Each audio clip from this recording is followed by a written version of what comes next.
ഐപ്ലസിൻ്റെ പുതിയൊരു വീഡിയോയിലേക്ക് സ്വാഗതം. നമ്മളിന്ന് കുറച്ചുകൂടെ ആൻസർ ഡിസ്കഷൻ തന്നെയാണ് ഉദ്ദേശിക്കുന്നത്. ഒരു 3-4 ക്വസ്റ്റിനെ പറ്റി നമുക്കൊന്ന് ഡിസ്കസ് ചെയ്ത് നോക്കാം, എങ്ങനെ അതിനെ അപ്രോച്ച് ചെയ്യണം എന്നൊക്കെയുള്ള കാര്യം. ഫസ്റ്റ് ക്വസ്റ്റ്യൻ എന്താണ്? Which one of the following philosophies regards pleasure as the ultimate goal of life? പ്ലഷറിന് മുൻതൂക്കം കൊടുത്തുകൊണ്ടുള്ളത്. നമ്മൾ യൂട്ടിലിറ്റേറിയനിസം ഒക്കെ പഠിച്ചത് ഓർമ്മയുണ്ടോ? More happiness to the more number of people, pain to the minimum. Utilitarianism ബന്ധത്തിൻ്റെ, ജർമ്മി ബന്ധത്തിൻ്റെ പ്രിൻസിപ്പിൾ. ഇതിനകത്ത് എന്താണ്? പ്ലഷറിന് പ്രാധാന്യം കൊടുത്തുകൊണ്ടുള്ള ഏത് ഫിലോസഫിയാണ്? യൂട്ടിലിറ്റേറിയനിസം ഓപ്ഷൻ ആയിട്ടുണ്ടെങ്കിൽ നമ്മൾ ഒരുപക്ഷെ അത് സംശയിച്ചേനെ, യൂട്ടിലിറ്റേറിയനിസം ആണോ എന്നുള്ളത്. പക്ഷെ ഇവിടെ യൂട്ടിലിറ്റേറിയനിസം ഓപ്ഷനിലില്ല. Which one of the following philosophies regards pleasure as the ultimate goal of life? നമ്മളിങ്ങനെ ഒരു പരിചയമില്ലാത്ത ചില ഓപ്ഷൻ കാണുമ്പോഴത്തേക്കും നമുക്ക് പരിചയമുള്ള, നമ്മൾ പഠിച്ചിട്ടുള്ള കാര്യങ്ങൾ ഇതിനകത്ത് ഏതൊക്കെയാണ്? പോസിറ്റിവിസത്തിനെ കുറിച്ച് നമുക്കറിയാം. നാച്ചുറലിസം എന്താണെന്നുള്ളത് ക്ലാസ്സിൽ പഠിച്ചിട്ടുള്ളതാണ്. ഹെഡോണിസവും സ്റ്റോയിസവും മാത്രമേ നമ്മൾ അങ്ങനെ ക്ലാസ്സിലും നോട്ട്സിലുമായിട്ട് പറയാത്തുള്ളൂ. സിലബസിലെ മെൻഷൻ ആയിട്ടില്ലാത്ത കാരണമാണ് അത് പറയാതിരുന്നത്. അപ്പം അങ്ങനെ വരുമ്പോഴത്തേക്കും നമുക്ക് അറിയാവുന്ന 2 കാര്യങ്ങൾ ഇതിനകത്തുണ്ടെങ്കിൽ അത് രണ്ടും അല്ല എന്ന് നമുക്ക് ഉറപ്പാണെങ്കിൽ അതിനെ എലിമിനേറ്റ് ചെയ്യാമല്ലോ. പോസിറ്റിവിസം എന്താ പറയുന്നത്? ഞങ്ങൾ എക്സ്പെരിമെൻ്റ് ചെയ്ത് നോക്കിയ, ശാസ്ത്രീയമായി ഞങ്ങൾ എക്സ്പെരിമെൻ്റ് ചെയ്ത് നോക്കിയ, ഞങ്ങളുടെ കൺമുന്നിൽ തെളിയിക്കപ്പെട്ട എവിഡൻസ് ഉള്ള കാര്യം മാത്രമേ ഞങ്ങൾ വിശ്വസിക്കുകയുള്ളൂ, അല്ലാതെ ഒരു കാര്യങ്ങളും ഞങ്ങൾ വിശ്വസിക്കില്ല. ഇൻട്രോസ്പെക്ഷനോ ഇൻറ്റ്യൂഷനോ ഒന്നും ഞങ്ങളുടെ പുസ്തകത്തിൽ യാതൊരു ഞങ്ങൾ കണക്ക് കൂട്ടില്ല. ഇങ്ങനെയുള്ള കാര്യങ്ങളൊന്നും ഞങ്ങൾ എക്സ്പീരിയൻസ് ബേസ്ഡ്, എവിഡൻസ് ബേസ്ഡ് കാര്യങ്ങൾക്ക് മാത്രമേ ഞങ്ങൾ പ്രാധാന്യം കൊടുക്കുകയുള്ളൂ എന്ന് പറയുന്നതാണ് പോസിറ്റിവിസം. പ്ലഷറിനെ കുറിച്ച് അവിടെ എന്തെങ്കിലും പറയുന്നുണ്ടോ? പ്ലഷർ പ്രിൻസിപ്പിളിനെ കുറിച്ചൊന്നും പറഞ്ഞില്ല. പോസിറ്റിവിസം അല്ലോ എന്നറിയാം. നാച്ചുറലിസം എന്താ പറയുന്നത്? എല്ലാം പ്രകൃതിദത്തമാണ്, എല്ലാം നാച്ചുറൽ പ്രിൻസിപ്പിൾസിന് അനുകൂലമാണ് എന്ന് പറയുന്ന നാച്ചുറൽ പ്രിൻസിപ്പിൾസ്. നാച്ചുറലിസത്തിൽ ഒരിക്കലും പ്ലഷർ കടന്നു വരില്ല. പ്ലഷർ അല്ല അവിടെ നാച്ചുറലിസത്തിൽ കൂടുതൽ പ്രാധാന്യം കൊടുക്കുക. അപ്പം ഇങ്ങനെ ഈ നാച്ചുറലിസവും പോസിറ്റിവിസവും എല്ലാം അറിഞ്ഞാൽ തന്നെ അതിനെ എലിമിനേറ്റ് ചെയ്യാലോ. പിന്നെ 2 എണ്ണം വരുന്നതാണ് ഹെഡോണിസവും സ്റ്റോയിസവും. അപ്പം തന്നെ 50-50 ചാൻസ് ആയി. ഇനി 50% നമ്മുടെ ഉത്തരം ശരിയാവാൻ സാധ്യതയുണ്ട്, 50% തെറ്റാൻ സാധ്യതയുണ്ട്. എന്നാലും 2 എണ്ണം എലിമിനേറ്റ് ചെയ്ത് കഴിയുമ്പോഴത്തേക്കും ചാൻസ് കൂടി നമ്മുടെ ഉത്തരം ശരിയാവാനുള്ള. അപ്പം അങ്ങനെ ഇങ്ങനെയുള്ള ക്വസ്റ്റ്യൻ വരുമ്പോഴത്തേക്കും നമ്മൾ കറക്കിക്കുത്തുകയല്ല വേണ്ടത്. നമ്മൾ എന്താണോ ഇതിനകത്ത് നമുക്ക് അറിയാവുന്നത് ഓപ്ഷനിൽ, അതിനെ ഒഴിവാക്കിയിട്ട് നമ്മൾ എന്ത് ചെയ്യണം? ശരി ഉത്തരത്തിലേക്ക് എത്താൻ ശ്രമിക്കണം. Hedonism, stoicism. സ്റ്റോയിസം എന്ന് പറഞ്ഞു കഴിഞ്ഞാൽ, സ്റ്റോയിസം എന്ന് പറയുന്ന ഒരു ഫിലോസഫി എന്ന് പറഞ്ഞു കഴിഞ്ഞാൽ ഒരു പെയിൻ, ഒരു ഹാർഡ്ഷിപ്പിലൂടെ കടന്നു പോകുന്ന ഒരു കാര്യത്തിനെ പറ്റിയാണ് പറയുന്നത്. Facing hardship and pain without displaying the feelings. Without displaying the feelings, അതാണ് അതിൻ്റെ ആ ഫിലോസഫിയുടെ ഒരു meaning. Facing hardship and pain without displaying the feelings. പുറത്ത് കാണിക്കാതെ ഇതിനെല്ലാം ഫേസ് ചെയ്തുകൊണ്ട് നല്ല രീതിയിൽ മുന്നോട്ട് പോകുന്ന ഒരു ഫിലോസഫിയാണ് സ്റ്റോയിസം. അപ്പോൾ അങ്ങനെയാണെങ്കിൽ അത് ഏതായിരിക്കാം? പ്ലഷറിൻ്റെ കാര്യം പറയുന്നത്, പ്ലഷറിനെ പറ്റി പറയുന്നത് ഹെഡോണിസമാണ്. ഹെഡോണിസ്റ്റിക് ലൈഫ് സ്റ്റൈൽ എന്നൊക്കെ ഇംഗ്ലീഷ് മൂവീസൊക്കെ കാണുന്നവരാണെങ്കിൽ ഹെഡോണിസ്റ്റിക് ലൈഫ് സ്റ്റൈൽ ഒക്കെ കേട്ടിട്ടുണ്ടാവും. എന്താണ് hedonistic life style? Live only four pleasure. ഒരു പ്ലഷറിന് വേണ്ടി മാത്രം ജീവിക്കുക, പ്ലഷർ കിട്ടാൻ വേണ്ടി മാത്രം ജീവിക്കുക. ഏതൊക്കെ രീതിയിലാണോ പ്ലഷർ കിട്ടുന്നത് അത് കണ്ടുപിടിച്ച് തിരഞ്ഞുപിടിച്ച് ആ ലൈഫ് സ്റ്റൈൽ പിന്തുടരുക. ആ ലൈഫ് സ്റ്റൈൽ നല്ലതാണോ? സമൂഹത്തിന് നല്ലതാണോ? നമ്മൾക്ക് നല്ലതാണോ? നമ്മളാൽ ചുറ്റപ്പെട്ടിരിക്കുന്നവർക്ക് നല്ലതാണോ? ഒരിക്കലും അല്ല. ഹെഡോണിസ്റ്റിക് ലൈഫ് സ്റ്റൈലിൽ ഒരുപാട് ഇല്ലീഗൽ ആക്ടിവിറ്റീസ് ഉണ്ടാവാം, ഒരുപാട് ഇമ്മോറൽ ആയിട്ടുള്ള ആക്ടിവിറ്റീസ് നമുക്ക് ചെയ്യാൻ പറ്റും. ഹെഡോണിസ്റ്റിക് ലൈഫ് സ്റ്റൈലിൽ ഇൻക്ലൂഡ് ചെയ്യാൻ പറ്റും. ഫോർ എക്സാമ്പിൾ ഡ്രഗ് യൂസ് ചെയ്യാൻ പറ്റും, അങ്ങനെ പല കാര്യങ്ങളും ചെയ്യാൻ പറ്റും. സോ പ്ലഷറിന് വേണ്ടി ചെയ്യുന്നതാണ്. ഡ്രഗ് യൂസ് ഒക്കെ പ്ലഷറിന് വേണ്ടി ചെയ്യുന്നതാണ്. പിന്നെ പ്ലഷറിന് വേണ്ടി എന്തൊക്കെയാണോ ചെയ്യുന്നത് അതൊക്കെ ഈ ഹെഡോണിസ്റ്റിക് ലൈഫ് സ്റ്റൈലിന്റെ ഭാഗമാണ്. അപ്പോൾ അത് തന്നെയാണ് ഹെഡോണിസം എന്ന് പറയുന്ന ഫിലോസഫിയും പറയുന്നത്. Which one of the following philosophies regards pleasure as the ultimate goal of life? ലൈഫിന്റെ അൾട്ടിമേറ്റ് ഗോൾ പ്ലഷറാണ് എന്ന് പറയുന്ന ഫിലോസഫിയാണ് ഹെഡോണിസം, ഹെഡോണിസ്റ്റിക് പ്രിൻസിപ്പിൾ അല്ലെങ്കിൽ ഹെഡോണിസം ഫിലോസഫി. അൾട്ടിമേറ്റ് ഗോള് പ്ലഷറാണ്, വേറെ ഒന്നും. പെയിന് യാതൊരു സ്ഥാനവും ഇല്ല. പെയിനെ കുറിച്ച് പറയുന്നതാണ് stoicism. Facing pain and hardships without displaying the feelings. പുറത്ത് കാണിക്കാതെ ഇതെല്ലാം ഫേസ് ചെയ്യുക. നാച്ചുറലിസം പ്രകൃതിദത്തമായ പ്രിൻസിപ്പിൾസിനെ പറ്റി പറയുന്നതാണ്. പണ്ടത്തെ കാര്യങ്ങളൊക്കെ ഫോളോ ചെയ്തു വരുന്ന നാച്ചുറലിസ്റ്റിക് പ്രിൻസിപ്പിളിനെ ഫോളോ ചെയ്യുന്നതാണ് നാച്ചുറലിസം. പോസിറ്റിവിസം എന്ന് പറഞ്ഞാൽ നമുക്കറിയാം എവിഡൻസ് ബേസ്ഡ് ആയിട്ടുള്ള, എക്സ്പെരിമെൻ്റൽ ബേസ്ഡ് ആയിട്ടുള്ള, ഇൻട്രൂഷനും ഇൻട്രോസ്പെക്ഷനും ഒന്നും സാധ്യതയില്ലാത്ത ഒരു ഫിലോസഫിയാണ് പോസിറ്റിവിസം. അടുത്ത ചോദ്യം, what is an imperfect right? Imperfect right എന്താണ്? പെർഫെക്റ്റ് റൈറ്റ് എന്താണ്? നമ്മുടെ ആ റൈറ്റ് വയലേറ്റ് ചെയ്യപ്പെട്ട് നമുക്കറിയാം, എല്ലാ റൈറ്റും വയലേറ്റ് ചെയ്യപ്പെടാനുള്ള സാധ്യതയുണ്ട്. എല്ലാ റൈറ്റിനും കറസ്പോണ്ടിങ് ആയിട്ടൊരു ഡ്യൂട്ടി ഉണ്ട്. നമ്മുടെ റൈറ്റ്, നമ്മുടെ പ്രൈവസിയാണ് നമ്മുടെ റൈറ്റ് എങ്കിൽ മറ്റുള്ളവർക്ക് എല്ലാവർക്കും ഡ്യൂട്ടി ഉണ്ട്. നമ്മുടെ പ്രൈവസിയിലേക്ക് ഇൻട്രൂഡ് ചെയ്യരുത് എന്നുള്ള ഡ്യൂട്ടി ഉണ്ട്. അങ്ങനെ ഇൻട്രൂഡ് ചെയ്ത് കഴിഞ്ഞാൽ നമ്മുടെ റൈറ്റോടെ വയലേറ്റ് ചെയ്യപ്പെട്ടു. റൈറ്റോടെ വയലേറ്റ് ചെയ്യപ്പെട്ട് കഴിഞ്ഞാൽ അത് എൻഫോഴ്സ് ചെയ്യാനുള്ള മെഷീനറി നമ്മുടെ സ്റ്റേറ്റിലുണ്ട്. ആരാണോ വയലേറ്റ് ചെയ്തത് അവർക്കെതിരെ നടപടി സ്വീകരിക്കാനുള്ള മെഷീനറി നമ്മുടെ സ്റ്റേറ്റിലുണ്ട്. പക്ഷേ അതിനാണ് പെർഫെക്റ്റ് റൈറ്റ് എന്ന് പറയുന്നത്, എൻഫോഴ്സ് ചെയ്യാൻ പറ്റുന്ന റൈറ്റ്. ഇംപെർഫെക്റ്റ് റൈറ്റ് എന്താണ്? It is not enforceable. Imperfect ആണ്, അതിനെ എൻഫോഴ്സ് ചെയ്യാൻ പറ്റില്ല. ഒരു രീതിയിലും അതിനെ എൻഫോഴ്സ് ചെയ്യാൻ പറ്റില്ല. ഫോർ എക്സാമ്പിൾ, ടൈം ബാർഡ് ഡെപ്റ്റ് എന്ന് പറഞ്ഞാൽ എന്താ? ലിമിറ്റേഷൻ കഴിഞ്ഞു പോയ കടം. അതിനെ നമുക്ക് എൻഫോഴ്സ് ചെയ്യാൻ പറ്റില്ല. അത് കൊടുക്കണമെന്ന് പറഞ്ഞ് എൻഫോഴ്സ് ചെയ്യാൻ പറ്റില്ല. കാരണം അതിന്റെ സമയം കഴിഞ്ഞു, അതിന്റെ കാലാവധി കഴിഞ്ഞു പോയി. ആ കാലാവധിക്കുള്ളിൽ ക്ലെയിം ചെയ്തിരുന്നെങ്കിൽ അത് കൊടുക്കണമെന്ന് പറഞ്ഞ് എൻഫോഴ്സ് ചെയ്യാമെന്നു. പക്ഷെ ഇത് ടൈം ബാർ ആയി പോയി, കാലാവധി കഴിഞ്ഞു പോയി. ആ ഡെപ്റ്റിനെ നമുക്ക് ഒരിക്കലും എൻഫോഴ്സ് ചെയ്യാൻ പറ്റില്ല. വേറൊരു ഉദാഹരണം പറഞ്ഞു കഴിഞ്ഞാൽ, എ പബ്ലിഷ്ഡ് ലിബൽ.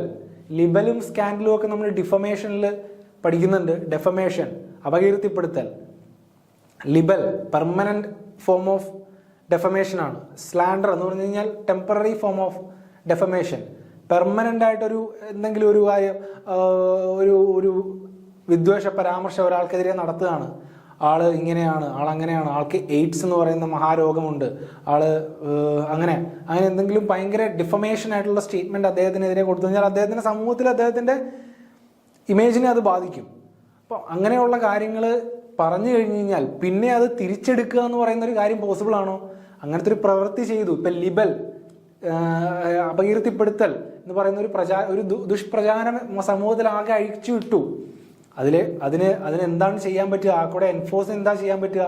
ഒരു റൈറ്റ് എൻഫോഴ്സ് ചെയ്യണമെന്നുണ്ടെങ്കിൽ എന്താണ് ചെയ്യാൻ പറ്റുക? അദ്ദേഹത്തിനെ കൊണ്ട് തന്നെ നാട് മുഴുവൻ പറയിപ്പിച്ച് നടക്കാൻ പറ്റുമോ? ഇല്ല. അങ്ങനെയൊന്നും ഞാൻ പറഞ്ഞിരുന്ന ആള് പ്രവർത്തിച്ചിട്ടില്ല, അദ്ദേഹം വളരെ നല്ലവനായ മാന്യനായ വ്യക്തിയാണ് എന്ന് പറഞ്ഞ് കോടതിക്ക് എൻഫോഴ്സ് ചെയ്യാൻ പറ്റുമോ? ഇങ്ങനെ ഇയാൾ പറയണം, വിദ്വേഷ പരാമർശം അഴിച്ചുവിട്ട ആള് നല്ലത് പറഞ്ഞു നടക്കണം ആളെ പറ്റി, മറ്റൊരാളെ പറ്റി എന്ന് പറയാൻ പറ്റുമോ? ഇല്ല. അത് പ്രചരിപ്പിച്ചത് തന്നെയാണ്. പിന്നെ എന്തെങ്കിലും ഒരു ഡാമേജസ് ആയിട്ട് അതിനെ കോമ്പൻസേഷൻ ചെയ്യാതെ പറ്റുമെങ്കിലേ ഉള്ളൂ. അപ്പൊ ഇങ്ങനെയുള്ള കാര്യങ്ങളാണ് ഇംപെർഫെക്റ്റ് റൈറ്റ്. ഇപ്പൊ ഇംപെർഫെക്റ്റ് റൈറ്റ് എന്താണ്? ഓപ്ഷൻ എന്താണ്? ഫസ്റ്റ് ഓപ്ഷൻ എന്താ പറയുന്നത്? Right which corresponds to a negative duty. Negative duty എന്താണ്, പോസിറ്റീവ് ഡ്യൂട്ടി എന്താന്നൊക്കെ നമ്മൾ പറഞ്ഞു. പോസിറ്റീവ് ഡ്യൂട്ടി എന്ന് പറഞ്ഞാൽ നമ്മളോടത് ചെയ്യണം, നമ്മളോടത് പ്രവർത്തിക്കണം, നമ്മളോട് പ്രവർത്തിച്ച് ആ ഡ്യൂട്ടി നമ്മൾ നിറവേറ്റണം എന്ന് പറയുന്നതാണ്. നെഗറ്റീവ് ഡ്യൂട്ടി എന്താണ്? നമ്മൾ ഫോർബിഡ് ചെയ്യണം, ഫോർബിയറൻസ്. നമ്മൾ അതിനകത്തോട്ട് ചെയ്യാതിരിക്കുന്നതാണ്, നമ്മൾ എന്തെങ്കിലും ഒരു പ്രവൃത്തി ചെയ്യാതിരിക്കുന്നതാണ് ആ കാര്യത്തിൽ നമ്മുടെ ഡ്യൂട്ടി. അതിനാണ് നെഗറ്റീവ് ഡ്യൂട്ടി എന്ന് പറയുക. A right which corresponds to a negative duty, അതാണ് ഈ പറയുന്നത് ഇംപെർഫെക്റ്റ് റൈറ്റ്. അല്ല, a person's right over another's property. A person's right over another's property, അതിനെന്താ പറയുക? Rights in re aliena. നമ്മൾ പറഞ്ഞതാണ് റൈറ്റ്സ് ഇൻ റീപ്രോപ്രിയ ഉണ്ട്, റൈറ്റ്സ് ഇൻ റീ ഏലീന ഉണ്ട്. റൈറ്റ്സ് ഇൻ റീപ്രോപ്രിയ എന്ന് പറഞ്ഞു കഴിഞ്ഞാൽ rights in our own property, rights in re aliena എന്ന് പറഞ്ഞാൽ rights over another's property. Right in re propria, right in re aliena. ഇങ്ങനെയാണ് നമ്മൾ അനാലിസിസ് നടത്തേണ്ടത്.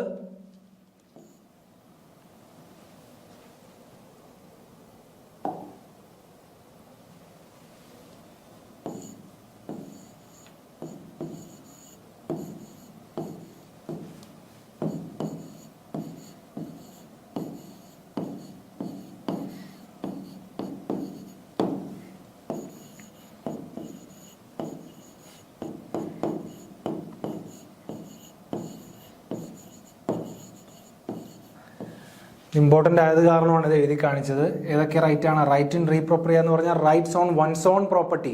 റൈറ്റ്സ് ഇൻ റീ ഏലീന എന്ന് പറഞ്ഞാൽ rights on another's property. For example, അപ്പുറത്തെ വേറൊരാളുടെ പ്രോപ്പർട്ടിയിൽ നമുക്ക് വഴിക്ക് അവകാശമുണ്ടെന്ന് പറയുകയാണ്.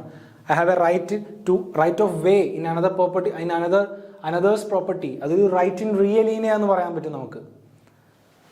അപ്പം ഈ രണ്ട് കാര്യങ്ങൾ നോട്ട് വയ്ക്കുക. ഇങ്ങനെയാണ് നമ്മൾ അനാലിസിസ് നടത്തേണ്ടത്. മറ്റൊരു ഓപ്ഷന് തെറ്റാണെന്ന് കരുതിയാൽ ആ ഓപ്ഷൻ തെറ്റാണെന്ന് കരുതി അതിനെ വില കുറച്ച് കാണുകയല്ല വേണ്ടത്. ആ ഓപ്ഷനെ നമ്മൾ അനലൈസ് ചെയ്യുക, ആ തെറ്റായ ഓപ്ഷനെ, അതിലെന്താണ് പറഞ്ഞിരിക്കുന്നത്. ചിലപ്പോൾ അതായിരിക്കും അടുത്ത ചോദ്യമായിട്ട് വരിക അടുത്ത ക്വസ്റ്റ്യൻ പേപ്പറിൽ. അപ്പോൾ റൈറ്റ്സ് ഇൻ റീപ്രോപ്രിയ, റൈറ്റ്സ് ഇൻ റിയലിനെ നമ്മുടെ ക്ലാസ്സിൽ നമ്മൾ പറഞ്ഞിട്ടുണ്ട്, നോട്ട്സ് പ്രൊവൈഡ് ചെയ്തിട്ടുണ്ട്. വായിച്ചു നോക്കി ഷോർട്ട് നോട്ട് എഴുതി വെച്ച് പഠിക്കുക, തിരിഞ്ഞു പോവാതിരിക്കുക. Right in re propriam, right in റിയലിനെയും. ഓക്കെ, അടുത്തത് right which is not enforceable by law. നാലാമത്തെ option right which is not recognised by law. Imperfect right, ഒന്നും അറിയാൻ പാടില്ലാത്ത ഒരാൾ ഒന്ന് പരീക്ഷ എഴുതുമ്പോഴത്തേക്കും ഇംപെർഫെക്റ്റ് റൈറ്റ് എന്ന് കേൾക്കുമ്പോഴത്തേക്കും ആദ്യം ആളുടെ മനസ്സിലേക്ക് ഓടി വരുന്നത് right which is not recognised by law. Law recognise ചെയ്യാത്ത റൈറ്റ്. അങ്ങനെയാണോ? അങ്ങനെയല്ല. Right which is not enforceable by law. Law recognise ചെയ്തിട്ടുണ്ട് ആ റൈറ്റ്, പക്ഷെ ലോക്ക് എൻഫോഴ്സ് ചെയ്യാൻ പറ്റില്ല. കാരണം ടൈം ബാർഡ് ഡെപ്റ്റ്, അതിന്റെ കാലയളവ് കഴിഞ്ഞു പോയി. കാലയളവ് കഴിഞ്ഞു പോയത് കാരണം അതിനെ എൻഫോഴ്സ് ചെയ്യാൻ പറ്റില്ല. പറഞ്ഞ മനസ്സിലാകുന്നുണ്ടോ? അപ്പം റെക്കഗ്നൈസ് ചെയ്തിട്ടുണ്ടല്ലോ, പക്ഷെ അത് എൻഫോഴ്സ് ചെയ്യാനുള്ള പറ്റില്ലാത്ത കാരണമാണ് അതിന് ഇംപെർഫെക്റ്റ് റൈറ്റ് എന്ന് പറയുന്നത്. Right which is not enforceable by law.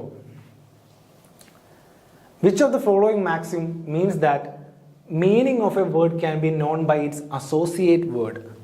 നമ്മൾ പല പല മാക്സിംസ് ഒക്കെ ഇടയ്ക്ക് പഠിക്കാറുണ്ട്. റൂൾ ഓഫ് എജ്യൂസ്ഡം ജനറിസ് പഠിച്ചു. പിന്നെ ഏതാ? പിന്നെ ജനറാലിയസ് സ്പെഷ്യാലിബസ് എന്ന് പറഞ്ഞൊരു മാക്സിം ഉണ്ട്, അത് പഠിക്കാം. Which of the following maxim means that meaning of a word can be known by its associate word. ഇന്റർപ്രിട്ടേഷന്റെ സമയത്ത് കോടതിയെ സഹായിക്കുന്ന എയ്ഡ്സ് ആണ്. കോടതിയെ ഇന്റർപ്രറ്റ് ചെയ്യാൻ സഹായിക്കുന്ന ചില എയ്ഡുകളുണ്ട്. ലെജിസ്ലേച്ചറിന്റെ ഇന്റന്റ് മനസ്സിലാക്കാനായിട്ട് കോടതിയെ സഹായിക്കുന്ന ചില എയ്ഡുകളാണ് ഈ ഇന്റർപ്രിട്ടേഷന്റെ ഒക്കെ സമയത്ത് ഇതായിട്ട് വരുന്നത്. Which of the following maxim means that meaning of the word can be known by its associate word. ഏതെങ്കിലും ഒരു വേർഡ് കോടതി ഇന്റർപ്രറ്റ് ചെയ്യുമ്പം, ജഡ്ജ് അല്ലെങ്കിൽ കോർട്ട് ഇന്റർപ്രറ്റ് ചെയ്യുമ്പോഴത്തേക്കും ലെജിസ്ലേച്ചർ എന്താണ് ഉദ്ദേശിച്ചിരിക്കുന്നതെന്ന് മനസ്സിലായില്ല എങ്കിൽ, ലെജിസ്ലേച്ചറിന്റെ ഇന്റന്റ് മനസ്സിലായില്ല എങ്കിൽ കോടതി എന്ത് ചെയ്യും? ആ സ്റ്റാറ്റ്യൂട്ട് മുഴുവനായിട്ടൊന്ന് വായിച്ചു നോക്കും. ഇനി മുഴുവനായിട്ട് വായിച്ച് ആ സെന്റൻസ് ആദ്യം മുഴുവനായിട്ടൊന്ന് വായിച്ചു നോക്കും. ആ വേർഡ് മനസ്സിലായിട്ടില്ല എങ്കിൽ അതിൻ്റെ താഴേക്ക് പറഞ്ഞിരിക്കുന്ന 2-3 ആർട്ടിക്കിൾസ് വായിച്ചു നോക്കും. എന്നിട്ടും മനസ്സിലായില്ലെങ്കിൽ സ്റ്റാറ്റ്യൂട്ട് കംപ്ലീറ്റ് വായിച്ചു നോക്കും. എന്താണ് ഈ വേർഡ് കൊണ്ട് എന്താണ് അർത്ഥമാക്കിയിരിക്കുന്നത്? നമ്മൾ പണ്ട് സ്കൂളിലും വീട്ടിലുമൊക്കെ ഇരുന്ന് പത്രങ്ങൾ വായിക്കുമ്പോഴും അല്ലെങ്കിൽ ചില ഇംഗ്ലീഷ് വായിക്കുമ്പോഴും ഒക്കെ ഒരു വേർഡിൻ്റെ അർത്ഥം മനസ്സിലായിട്ടില്ലെങ്കിൽ ടീച്ചറും വീട്ടിലെ അമ്മയൊക്കെ പറഞ്ഞു തരുമായിരുന്നു, എന്താണ്, നീ ആ സെന്റൻസ് മുഴുവൻ വായിച്ചു നോക്ക്, ചിലപ്പോൾ നിനക്ക് ആ വേർഡിൻ്റെ അർത്ഥം മനസ്സിലാവും. ആ സെന്റൻസ് മുഴുവൻ വായിച്ചു കഴിഞ്ഞ് കഴിഞ്ഞാൽ ചിലപ്പം ആ വേർഡ് എന്താണോ അർത്ഥമാക്കുന്നത് എന്നുള്ള കാര്യം മനസ്സിലാവും. അതുപോലെ തന്നെയാണ് ഇവിടെ. കോടതിക്ക് ആ വേർഡിന്റെ അർത്ഥം, ലെജിസ്ലേച്ചർ ഇന്റന്റ് ചെയ്തിരിക്കുന്ന മീനിങ് മനസ്സിലായിട്ടില്ലെങ്കിൽ കോടതി അത് മുഴുവൻ വായിച്ചു നോക്കും. എന്നിട്ട് മനസ്സിലായില്ലെങ്കിൽ ആ സ്റ്റാറ്റ്യൂട്ട് മുഴുവൻ വായിച്ചു നോക്കും. സ്റ്റാറ്റ്യൂട്ടിന്റെ പർപ്പസ് എന്താണ്, എയിം എന്താണ്, എന്തിനാണ് ആ സ്റ്റാറ്റ്യൂട്ട് കൊണ്ടുവന്നിരിക്കുന്നത് എന്നെല്ലാം മനസ്സിലാക്കി കഴിയുമ്പം കോടതിക്ക് ആ വേർഡിന്റെ അർത്ഥം മനസ്സിലാവും. എന്താണ് ലെജിസ്ലേച്ചർ ഈ വേർഡ് കൊണ്ട് ഉദ്ദേശിച്ചിരിക്കുന്നത് മനസ്സിലാവും. അപ്പൊ അങ്ങനെ ഇന്റർപ്രറ്റ് ചെയ്യുന്നതിനെ പറയുന്നത് ഏത് ലീഗൽ മാക്സിമാണ് ഇതിനകത്ത്? എക്സ് വിസേറിബസ് ആക്ടസ് ആണോ, നൊസീറ്റർ എ സോസിസ് ആണോ, റിഡൻഡോ സിംഗുലാ സിംഗുലിസ് ആണോ, കോണ്ട പ്രൊഫറൻഡം ആണോ? ഇതിനകത്ത് ഏതാണ്? നൊസീറ്റർ എ സോസിസ് എന്ന് പറയുന്ന ലീഗൽ മാക്സിമാണ്. Word can be known by its associate word. അതിന്റെ അർത്ഥം noscitur a sociis. Meaning of the word can be known by its associate word. ഇങ്ങനെ വരുമ്പോഴത്തേക്കും നമ്മൾ എന്ത് ചെയ്യണം? നമ്മൾ ഈ നാല് ഓപ്ഷനും പരിഗണിക്കണം. അതായത് ഉത്തരം എഴുതണമെന്നല്ല പറഞ്ഞത്, ശരിയായ ഉത്തരം എടുത്തതിന് ശേഷം ബാക്കിയുള്ള 3 ഓപ്ഷനും നമ്മൾ അനാലിസിസ് നടത്തണം. എന്താണ് റിഡൻഡോ സിംഗുലാ സിംഗുലിസ്? കോൺട്രാ പ്രൊഫറൻഡം എന്താണ്? റിഡൻഡോ സിംഗുലാ സിംഗുലിസ് എന്താന്ന് പറഞ്ഞു കഴിഞ്ഞാൽ സ്റ്റാറ്റ്യൂട്ടിൽ പറഞ്ഞിരിക്കുന്ന ഓരോ വേർഡിനും പ്രാധാന്യം കൊടുത്തിട്ടുണ്ടെന്നാണ്. റിഡൻഡോ സിംഗുലാ സിംഗുലിസ്. ഫോർ എക്സാമ്പിൾ പറയാണ്, interfering in the work of policeman, doctors, securities in A hospital is prohibited. Interfering in the work of doctors, policeman and securities is prohibited എന്നൊരു നിയമം പറയുകയാണെങ്കിൽ അതിനകത്ത് ഓരോ സിംഗിൾ ആയിട്ടുള്ള വേർഡും പറഞ്ഞിട്ടുണ്ട്. എന്താണ്? പോലീസ്മാനെ പറ്റി പറഞ്ഞിട്ടുണ്ട്, ഡോക്ടേഴ്സിനെ പറ്റി പറഞ്ഞിട്ടുണ്ട്, സെക്യൂരിറ്റീസിനെ പറ്റി പറഞ്ഞിട്ടുണ്ട്. ഈ 3 പേർക്കും തുല്യ പരിഗണന കൊടുത്തുകൊണ്ട്, അവരെ പറ്റിയാണ് പറഞ്ഞിരിക്കുന്നത് എന്നുള്ള പ്രത്യേക പരിഗണന കൊടുത്തുകൊണ്ട് ആ പ്രൊവിഷൻ വായിക്കണം എന്നാണ് റിഡൻഡോ സിംഗുലാ സിംഗുലിസ് പറഞ്ഞത്. കോൺട്രാ പ്രൊഫറൻഡം എന്ന് പറയുന്ന ലീഗൽ മാക്സിം, ലാറ്റിൻ മാക്സിം എന്താ പറയുന്നത്? കോൺട്രാ പ്രൊഫറൻഡം. ഒരു കോൺട്രാക്റ്റിൽ വരുന്നതാണെന്ന് കോൺട്രാ എന്ന് പറയുമ്പോഴത്തേക്കും നമുക്ക് ഓർമ്മ വരണം. കോൺട്രാക്റ്റിലെ ഒരു സംഭവമാണ്. കോൺട്രാക്റ്റിൻ്റെ എഗ്രിമെൻ്റ് സമയത്ത്, ഒരു എഗ്രിമെൻ്റ് എഴുതുന്ന സമയത്ത് ആംബിഗസ് വേർഡ് കടന്നു വരാൻ സാധ്യതയുണ്ട്. ഒന്നിൽ കൂടുതൽ അർത്ഥമുള്ള അല്ലെങ്കിൽ ക്ലാരിറ്റി ഇല്ലാത്ത വേർഡ് കടന്നു വരാൻ സാധ്യതയുണ്ട്. അത് ആരാണോ അങ്ങനത്തെ ഒരു വേർഡ് അവിടെ ചേർത്തത്, ആരാണോ ആ എഗ്രിമെൻ്റ് എഴുതിയത്, ചിലപ്പോൾ പ്ലെയിൻറ്റിഫ് ആവാം, ഡിഫൻഡൻ്റ് ആവാം, ആരാണോ ആ എഗ്രിമെൻ്റ് എഴുതാൻ കാരണം, അങ്ങനെ ഒരു ആംബിഗ്വിറ്റി സൃഷ്ടിക്കാൻ കാരണം അവർക്കെതിരെ ആയിരിക്കും ജഡ്ജ് ആ പരിഗണന ആ എഴുതിയ ആൾക്കായിരിക്കില്ല. ഞാൻ ഉദ്ദേശിച്ചത് ആ ആംബിഗ്വിറ്റി വരാൻ കാരണമായ വ്യക്തിക്കെതിരെ ആയിരിക്കും നിയമം വിധിക്കുക. അതായത് മറ്റേ പാർട്ടിക്ക് അനുകൂലമായിട്ടായിരിക്കും. ആംബിഗ്വിറ്റി വരാൻ കാരണക്കാരനായവനെ ആയിരിക്കും കൂടുതൽ ഡാമേജ് കൊടുക്കുക. ഐ മീൻ മനസ്സിലായെന്ന് വിചാരിക്കുന്നു ഞാൻ എന്താ ഉദ്ദേശിച്ചതെന്ന് പറഞ്ഞാൽ, ആംബിഗ്വിറ്റി വരാൻ കാരണം ആരാണോ അവന് യാതൊരു പരിഗണനയും കൊടുക്കില്ല. കാരണം അവൻ കാരണമല്ലേ ഇങ്ങനൊരു കേസ് ഉണ്ടായത്, ഇങ്ങനൊരു പ്രശ്നം ഉണ്ടായത് അവൻ കാരണമല്ലേ. അപ്പം അങ്ങനെയുള്ള കോൺട്രാക്റ്റിലെ ഒരു ലീഗൽ മാക്സിമാണ് കോൺട്രാ പ്രൊഫറൻഡം എന്ന് പറയുന്നത്. ഇത് മനസ്സിലായിട്ടില്ലെങ്കിൽ ഒന്ന് ഗൂഗിൾ ചെയ്ത് അതിൻ്റെ എന്താണ് അത് ക്രക്സ് പറഞ്ഞിരിക്കുന്നതെന്നൊന്ന് മനസ്സിലാക്കി എടുക്കുക. ഇതും റിഡൻഡോ സിംഗുലാർ സിംഗുലിസും എന്താണെന്നൊന്ന് മനസ്സിലാക്കി എടുക്കുക. ഇപ്പോൾ പറഞ്ഞത് ക്ലിയർ ആയില്ലെങ്കിൽ എക്സ് വിസേറിബസ് ആക്ടസ് പറയുന്നതും read a statute as a whole, മുഴുവനായിട്ട് ആ സ്റ്റാറ്റ്യൂട്ട് വായിക്കുക എന്നുള്ളതിനെ പറ്റിയാണ്. അപ്പം ബാക്കിയുള്ള 3 ഓപ്ഷൻ നമ്മൾ വെറുതെ വിട്ട് കളയരുതെന്നാണ് ഞാൻ പറയുന്നത്. അതിന് പ്രത്യേക പരിഗണന കൊടുത്തുകൊണ്ട് ഒരു അനാലിസിസ് നടത്തിക്കൊണ്ട് ഓരോന്നിനും ലീഗൽ മാക്സിംസ് ഇതൊക്കെയാണ് ചോദിച്ചിരിക്കുന്നത്. ഇതൊക്കെ ചോദിക്കാൻ ഇനിയും സാധ്യതയുണ്ട്. ഇതായിരിക്കാം ചിലപ്പോൾ അടുത്ത പരീക്ഷയ്ക്ക് ചോദിക്കുന്നത്. ഇതിൻ്റെ ബേസിക് കാര്യങ്ങളായിരിക്കാം. നമ്മൾ ഇത്രയും കാര്യങ്ങൾ കണ്ടതും നമ്മൾ പഠിച്ച കാര്യങ്ങൾ തന്നെയാണ്. ബേസിക് കാര്യങ്ങളാണ് ചോദിക്കുന്നത്. ഒരു ടേം തന്നിട്ട് ലീഗൽ മാക്സിം അല്ലെങ്കിൽ ലാറ്റിൻ മാക്സിം തന്നിട്ട് ഇതെന്താണ്, ഇത് എന്തിനെ പറ്റിയാണ് പറയുന്നത് എന്നുള്ള കാര്യം നമുക്ക് മനസ്സിലാക്കി കഴിഞ്ഞാൽ പല ചോദ്യങ്ങൾക്ക് ഉത്തരം എഴുതാം. അപ്പം ബേസ് കാര്യങ്ങളാണ്, കോൺസെപ്റ്റ് മനസ്സിലാക്കുന്നതിലാണ് ബ്രില്യൻസ് ഇരിക്കുന്നത്. ആഴത്തിലിറങ്ങിപ്പോയി പഠിക്കുന്നതിൽ ബ്രില്യൻസ് ഇല്ല. നമ്മുടെ നോട്ട്സിൽ കുറച്ച് അഡീഷണൽ നോട്ട്സ് പ്രൊവൈഡ് ചെയ്തിരിക്കുന്നത് കോൺസെപ്റ്റ് ക്ലിയർ ആവാനെന്നുള്ള പശ്ചാത്തലത്തിൽ മാത്രമാണ്. ഒരുപാട് എല്ലാം പഠിക്കാൻ വേണ്ടിയിട്ടല്ല ഒരുപാട് നോട്ട്സ് പ്രൊവൈഡ് ചെയ്തിട്ടുണ്ടെങ്കിൽ ചെയ്തിരിക്കുന്നത്. ചിലത് അമിതമായിട്ട് ഡിഫൈൻ ചെയ്തിട്ടുണ്ട്, ചിലത് അത് ക്ലാരിറ്റി വരാനായിട്ടാണ് കുറേ ഡിഫൈൻ ചെയ്തിരിക്കുന്നത്. ചിലർക്ക് അധികം നോട്ട്സ് ഉണ്ടെങ്കിൽ മാത്രമേ അത് വ്യക്തമാവുകയുള്ളൂ. നോട്ട്സ് ഇല്ലാത്തതിൻ്റെ ഒരു പോരായ്മ പലരും പറയാറുണ്ട്. അതുകൊണ്ടാണ് അഡീഷണൽ നോട്ട്സ് പ്രൊവൈഡ് ചെയ്തിരിക്കുന്നത്. ചിലർക്ക് നോട്ട്സ് കുറവാണ് വേണ്ടത്. അപ്പോൾ രണ്ടുപേരെയും പരിഗണിച്ചാണ് നോട്ട്സ് പ്രൊവൈഡ് ചെയ്തിരിക്കുന്നതെന്ന് മനസ്സിലാക്കുക.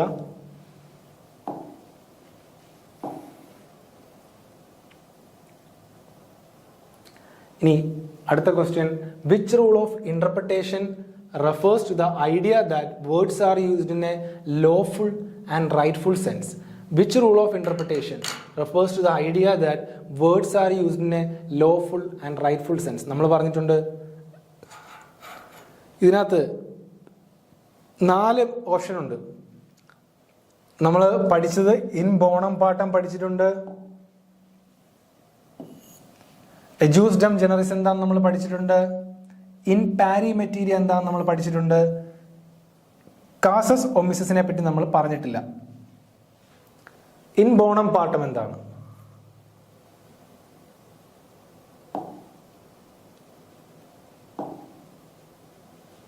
ഇൻ ബോണം പാട്ടം, which rule of interpretation refers to the idea that words are used in a lawful and rightful sense? In bonam partem, ejusdem ജനറിസ്, in parry മെറ്റീരിയ. In bonam പാട്ടം എന്തായിരുന്നു? ഒരു ലോ എന്താണോ ഉദ്ദേശിച്ചിരിക്കുന്നത് ആ ലോയുടെ correct അതിൻ്റെ lawful ആയിട്ടുള്ള meaning അതിനകത്ത് നിന്ന് ഫൈൻഡ് ചെയ്തെടുക്കുക. ഫോർ എക്സാമ്പിൾ നമ്മൾ പറഞ്ഞതാണ് ആർട്ടിക്കിൾ 19(1)(g) പറയുന്നുണ്ട്, can practice any profession, all individuals can practice any profession എന്ന് പറയുന്നുണ്ട്. എനി പ്രൊഫഷൻ എന്ന് പറഞ്ഞു കഴിഞ്ഞാൽ ഏത് പ്രൊഫഷനും സ്വീകരിക്കാം, ഏത് പ്രൊഫഷൻ സ്വീകരിക്കണമെന്നും ആളുകളുടെ ഇഷ്ടമാണെന്ന് പറയുന്നുണ്ട്. റൈറ്റ് ടു ഫ്രീഡമിലാണ്. ഫ്രീഡമിൻ്റെ ആർട്ടിക്കിൾ 19 റൈറ്റ് ടു ഫ്രീഡമിനെ ക്ലാസിഫൈ ചെയ്ത് പറയുന്നതാണ്. Right to practise any profession in India. അതിനെ ലോഫുൾ ആയിട്ട് വേണം കണക്കിലെടുക്കാൻ. അല്ലാതെ any profession in India practice ചെയ്യാന്ന് പറഞ്ഞു കഴിഞ്ഞാൽ നമുക്ക് ഇഷ്ടമുള്ള, നമ്മൾ യോഗ്യനല്ലാത്ത ഏതെങ്കിലും ഒരു പ്രൊഫഷൻ, ഇപ്പം എന്താ പറയുക, ഇല്ലീഗലായിട്ടുള്ള എന്തോരം സപ്ലൈ ചെയ്യാനുള്ള ഇല്ലീഗലായിട്ടുള്ള കാര്യങ്ങൾ എന്തെങ്കിലും ചെയ്ത് കഴിഞ്ഞിട്ട് എനിക്ക് അത് പ്രാക്ടീസ് ചെയ്യാനുള്ള അധികാരം ഭരണഘടന തന്നിട്ടുണ്ട് എന്ന് പറയാൻ പറ്റുമോ? നമ്മളതിനകത്ത് ഒന്നാമത്തെ കാര്യം അതൊരു ലീഗലായിരിക്കണം, ലീഗലായിട്ടുള്ള പ്രൊഫഷൻ ആയിരിക്കണം. പിന്നെ നമ്മളതിന് യോഗ്യനാവണം. ഇപ്പോൾ MBBS പാസ്സാവാത്ത ഒരാൾ പോയിട്ട് ഡോക്ടറായിട്ട് സ്റ്റെതസ്കോപ്പും ഇട്ട് വെള്ള കോട്ട് വിട്ട് ഇരുന്ന് കഴിഞ്ഞിട്ട് ഞാൻ പരിശോധിക്കാൻ പോവാണെന്ന് പറഞ്ഞു കഴിഞ്ഞാൽ അതൊരു ലീഗലാണോ, ലോഫുൾ ആണോ, അതിനെ ശരിയായ അർത്ഥത്തിലാണോ ആർട്ടിക്കിൾ 19(1)(g) ഇന്റർപ്രറ്റ് ചെയ്തത്? ലോഫുൾ ആയിട്ട് ഇന്റർപ്രറ്റ് ചെയ്യണം. എന്താണോ പറഞ്ഞിരിക്കുന്നത് അതിനെ ലോഫുൾ ആയിട്ട് വേണം ഇന്റർപ്രറ്റ് ചെയ്യാൻ. അതാണ് പറയുന്നത്. Which rule of interpretation refers to the idea that words are used in a lawful and rightful sense. ഏതാണ് അതിന്റെ അർത്ഥം? പിന്നെ എജൂസ്ഡം ജനറലിസ് എന്താ പറയുന്നത്? ഓഫ് ദ സെയിം കൈൻഡ്, ഒരേ തരത്തിൽപ്പെടുന്ന. നമ്മൾ പഠിച്ചു ഒരു ജനറൽ വേർഡ്, അതിനെ ഫോളോ ചെയ്യുന്ന കുറെ സ്പെസിഫിക് വേർഡ്സ്, ആ സ്പെസിഫിക് വേർഡ്സിന്റെ ഗണത്തിൽ പെടുത്തുന്നതിനെ കുറിച്ച്, ആ സ്പെസിഫിക് വേർഡ്സിന്റെ ഗണത്തിൽ പെടുന്ന ആൾക്കാരെ കുറിച്ചാണ് ഈ ജനറൽ വേർഡ് പറഞ്ഞിരിക്കുന്നത്. അപ്പോൾ ആ നിയമം ഈ സ്പെസിഫിക് വേർഡ്സിന്റെ ഗണത്തിൽപ്പെടുന്ന ആൾക്കാർക്ക് മാത്രമേ ബാധകമാവുള്ളൂ, അതിനപ്പുറത്തേക്ക് ബാധകമാവില്ല. എന്തിനാണത് ചെയ്യുന്നത്? നാരോ ഡൗൺ, ജനറൽ വേർഡ്സിനെ നാരോ ഡൗൺ ചെയ്യാണ് ഇന്റർപ്രറ്റ് ചെയ്യുമ്പോൾ കോടതി. അതാണ് എജൂസ്ഡം ജനറലിസ്റ്റ് അതിനാണ് ഉപയോഗിക്കുന്നത് court, to narrow down the law. അതിനൊരു ബ്രോഡ് ഓവർവ്യൂ കൊടുത്ത് എല്ലാവരെയും ഉൾപ്പെടുത്താതെ അതെന്താണോ ശരിക്കും ലെജിസ്ലേച്ചർ എന്താണോ ശരിക്കും ഉദ്ദേശിച്ചിരിക്കുന്നത്, ആരെയാണോ ശരിക്കും ലെജിസ്ലേച്ചർ ഉദ്ദേശിച്ചിരിക്കുന്നത് അവർക്ക് മാത്രം അതിന്റെ പ്രൊട്ടക്ഷനോ അല്ലെങ്കിൽ അതിന്റെ റെസ്ട്രിക്ഷനോ കൊടുക്കാനായിട്ടാണ് എജൂസ്ഡം ജനറലിസ്റ്റ് ഒക്കെ ഇന്റർപ്രറ്റ് ചെയ്യുന്നത്. അത് അടുത്തത് ഇൻ പാരി മെറ്റീരിയ. നമ്മൾ പറഞ്ഞു ഇൻ പാരി മെറ്റീരിയ എന്താണെന്ന്. രണ്ട് ഒരേപോലത്തെ സെക്ഷൻസ്, ആർട്ടിക്കിൾസ്, രണ്ട് ഒരേപോലത്തെ സ്റ്റാറ്റ്യൂട്ടുകൾ കോൺട്രഡിക്റ്റ് ചെയ്യുന്നുണ്ടെങ്കിൽ അവരെ ഒന്നിനെ വെച്ച് ഒന്ന് റിപ്പീൽ ചെയ്ത് കളയാതെ, അല്ലെങ്കിൽ ഒന്നിന്റെ വില ഇടിയാതെ താഴ്ത്താതെ മറ്റൊന്നിന് കൂടുതൽ പരിഗണന കൊടുത്തുകൊണ്ട് അങ്ങനെയൊന്നും ചെയ്യാതെ ഒരേ രീതിയിൽ അതിനെ രണ്ടിനെ സമരസപ്പെടുത്തി ഇന്റർപ്രറ്റ് ചെയ്യുക, ഹാർമോണിയസ് രീതിയിൽ ഇന്റർപ്രറ്റ് ചെയ്യുക. അതിനാണ് ഇൻ പാരി മെറ്റീരിയ പറയുന്നത്. ഇൻ ബോണം പാട്ടം നമ്മൾ പറഞ്ഞു എന്താണെന്ന്. അപ്പൊ ഇതിന്റെ ഉത്തരം എന്താണ്? ഇൻ ബോണം പാട്ടമാണ്. ലോഫുൾ ആൻഡ് റൈറ്റ്ഫുൾ സെൻസിൽ കാര്യങ്ങൾ ചെയ്യുക.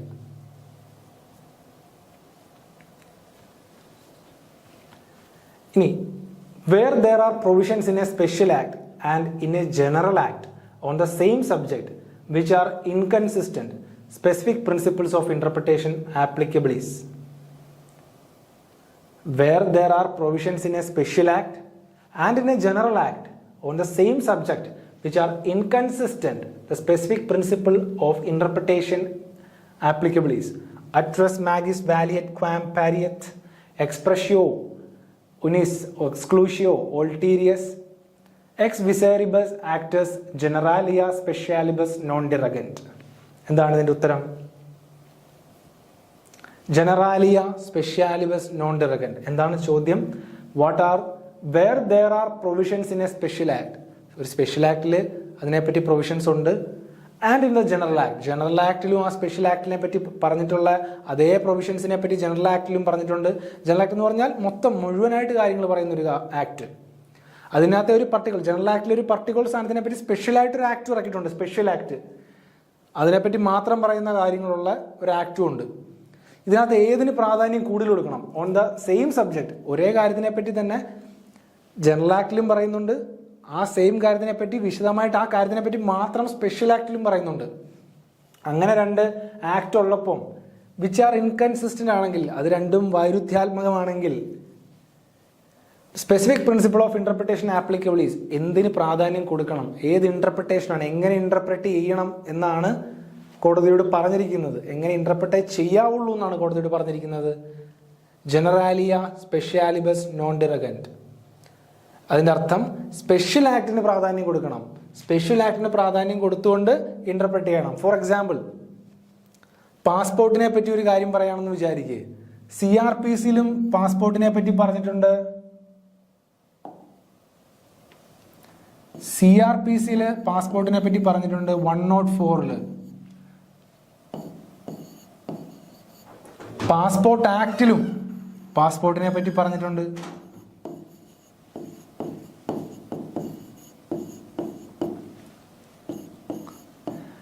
ക്ലോസ് 3യിലും ഇത് രണ്ടും സെയിം കാര്യങ്ങളാണ് പറഞ്ഞിരിക്കുന്നത്.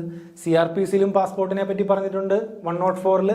അതേ കാര്യം തന്നെ പാസ്പോർട്ട് ആക്ട് എന്ന് പറഞ്ഞാൽ പാസ്പോർട്ടിനെ പറ്റി മാത്രം പറയുന്നതാണല്ലോ. അതിനകത്ത് ക്ലോസ് 3യിൽ പാസ്പോർട്ടിനെ പറ്റി ഇതേ കാര്യം തന്നെ പറഞ്ഞിട്ടുണ്ട്.